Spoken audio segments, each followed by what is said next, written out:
পিজির যদি আমদানি হরে তাহলে আর আমার বাংলাদেশ আর কুইলি উঠতে পারে না।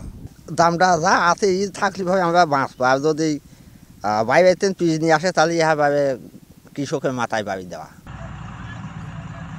দেশের বাজারে দাম সহনীয় রাখতে দিনাজপুরের হিলি স্থলবন্দর দিয়ে ভারত থেকে পেঁয়াজ আমদানি শুরু করেছে বাংলাদেশ। ৭ ডিসেম্বর বিকেল ৪টায় ভারত থেকে ৩০ টন পেঁয়াজ বোঝাই ট্রাক বন্দরে প্রবেশের মধ্য দিয়ে এ কার্যক্রম শুরু হয়েছে।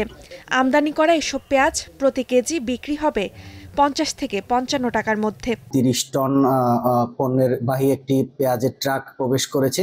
আপনারা জানেন যে পেঁয়াজ একটি নিত্য প্রয়োজনীয় দ্রব্য এবং বাজারে চাহিদা থাকায় এবং সরবরাহ নিশ্চিতকরণের লক্ষ্যে দ্রুততম সময়ের মধ্যে আমরা কাস্টমসের পক্ষ থেকে পেঁয়াজের পরীক্ষণ, শুল্কায়ন এবং রাজস্ব আদায় পূর্বক খালাসে আমরা প্রয়োজনীয় ব্যবস্থা গ্রহণ করছি। কিন্তু উৎপাদন মৌসুমে এই আমদানির খবর দুশ্চিন্তায় ফেলে দিয়েছে পেঁয়াজের রাজধানী খ্যাত পাবনার কৃষকদের। সরকার পিস আমদানি করে তাহলে তো কৃষকের অনেক লস। এই বছরের সময় পিস যাবেনি ১৫০০ টাকা মন, আর এখন যাচ্ছে ৫০০০ টাকা মন। তাহলে তো কৃষকের মাথায় বাড়ি। সার আনবে গেলে ১৩০০ টাকা বস্তা, কম নাই, একটা টাকা কম নেয় না। তাহলে কৃষক কি করে খাবি? বাইরে ৩ দিন কোনো পিঁজ আসবে না, এই বাংলাদেশের পিঁজ এখন চলতেছে বর্তমান। এইভাবে ২ দিন গরিব মানুষ কৃষকরা বাঁচে যায়। আমদানি হওয়ার কারণে পিঁজের বাজার আস্তে আস্তে ৩,৩২০০ বিক্রি হতে ২৫০০ টাকা চলে আসে। এই জন্যে বাজারের দাম কমে গেলে যদি এইভাবে যদি কমতে থাকে তাহলে কৃষক তীব্র মরে শেষ হয়ে যাবে। সরকার কাছে একটাই আবেদন জানাই, আমদানি দিন বাইরে থেকে আনা বন্ধ করে। জেলার বিস্তীর্ণ মাঠে ব্যস্ত সময় পার করছেন পেঁয়াজ চাষিরা। কেউ ব্যস্ত হালি পেঁয়াজ রোপণের কাজে, কেউ ব্যস্ত মুড়ি কাটা পেঁয়াজ তোলায়।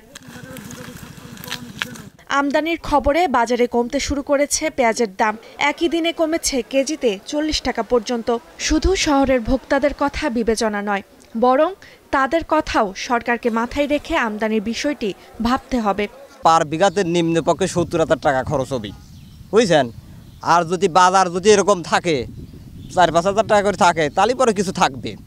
আর যদি মনে করেন যে বতরে ১৫০০-২০০০ করে আসে, তাও মনে করেন যে কৃষকের লস থাকবে। যে বাজার আছে এই বাজার আমরা বেশির পারলে আমার চালান উঠবি। সরকার যদি আবার পিঁজ আনে তো আমার ওদিকে লস যাবে, তাহলে কৃষক আমরা কি করে খাবো? আমদানি শুরু করায় বাজারে পেঁয়াজের দাম সহনীয় পর্যায়ে থাকবে, ফলে কৃষকদের তেমন ক্ষতি হবে না বলে মন্তব্য করেছেন পাবনা জেলার কৃষি সম্প্রসারণ অধিদপ্তর কর্মকর্তা। সরকার খুব সীমিত পরিসরে যে আমদানির অনুমতি দিয়েছে এবং বাজারে এই মূলকাটা পেঁয়াজের সরবরাহটা বেড়ে যাওয়ার কারণে মূলত দাম তুলনামূলকভাবে একটু কমেছে। তবে এখন পর্যন্ত বাজারে যে দাম বিরাজ করছে এতে করে কৃষকরা খুশি এবং আমার বিশ্বাস এই দামটা যদি অব্যাহত থাকে কৃষকরা লাভবান হবে।